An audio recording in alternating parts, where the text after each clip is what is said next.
simpleng pangregalo sa Pasko, kaya maging agaw pansin at standout para sa taong pagbibigyan nyo.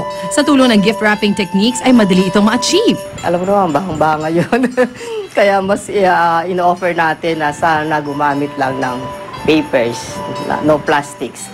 And yung furokishi na galing sa Japan or Korea. Simulan natin sa pagbalot ng mga regalong nakabote. Ang magandang paraan ng pagbabalot nito ay sa pamamagitan ng furoshiki method. Una, i-determine ang size nito. Pagkatapos, siguraduhin balanse ang tela o scarf na ginamit. Itali at ihulma ayon sa nais mong disenyo. Pagdating naman sa libro gamitin ng scarf o tela, siguraduhin may konting puwang sa gitna. Ipasok ang libro at kunin ang dalawang dulo ng scarf. Iayos at baliktarin. At ang panghuli ay itali ang ribbon o lagyan ng handle ang nasabing regalo. Sa mga fruit basket naman, kumuha lamang ng sapat at ilagay ito sa basket. Siguraduhin hindi mahuhulog ang mga prutas sa loob nito.